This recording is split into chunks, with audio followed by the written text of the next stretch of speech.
আসসালামু আলাইকুম। আজকে আমরা দেওয়ানি কার্যবিধির প্রথম খণ্ডের 3টি ধারা নিয়ে আলোচনা করব। প্রথম খণ্ডে আছে 9 থেকে 35 খ ধারা। ধারা 9, বারিত না হইলে আদালত সকল দেওয়ানি মোকদ্দমার বিচার করিবেন। বারিত অর্থ হচ্ছে বাধা। বাধা না থাকলে আদালত সকল দেওয়ানি মোকদ্দমার বিচার করিতে পারেন।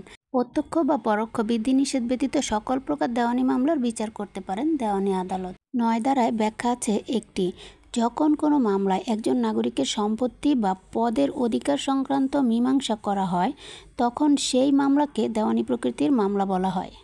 10 ধারা, মোকদ্দমা স্থগিত রাখা। যখন পূর্বে দায়েরকৃত বিচারাধীন মামলার পক্ষসমূহ ও বিচার্য বিষয় এবং পরবর্তীতে দায়েরকৃত মামলার পক্ষসমূহ ও বিচার্য বিষয় একই হয় তখন পরবর্তীতে দায়েরকৃত মামলাটির বিচার কার্য আদালত স্থগিত বা মুলতবি করে দিবেন। 10 ধারায় ব্যাখ্যা আছে একটি।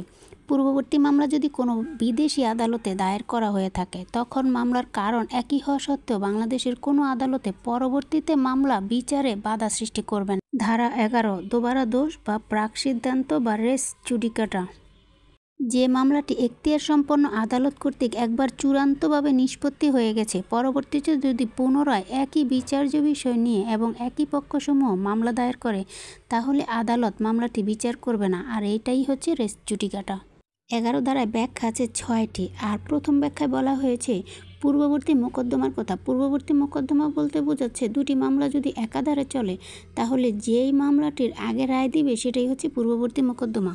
দ্বিতীয় ব্যাখ্যায় বলা হয়েছে কোনো আদালতের যোগ্যতা উহার রায়ের বিরুদ্ধে আপিলের এখতিয়ারকে ক্ষুণ্ণ করে না। তৃতীয় ব্যাখ্যায় বলা হয়েছে পূর্ববর্তী মোকদ্দমায় এক পক্ষ দাবি করবে এবং অপর পক্ষ তা অস্বীকার করবে।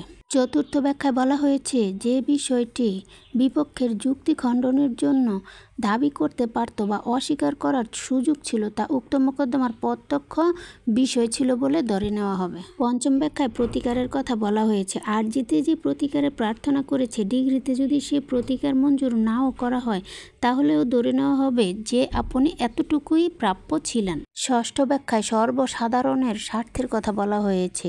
এখানে একাধিক ব্যক্তি সকলের স্বার্থ সংশ্লিষ্ট কোনো ব্যক্তিগত অধিকারের জন্য সরল বিশ্বাসে যদি মামলা করে আর সেক্ষেত্রে উক্ত স্বার্থের সাথে সংশ্লিষ্ট সমস্ত লোকই এই মামলা আনয়নকারীদের সূত্রে সত্য দাবি করেছে বলে বিবেচিত হবে।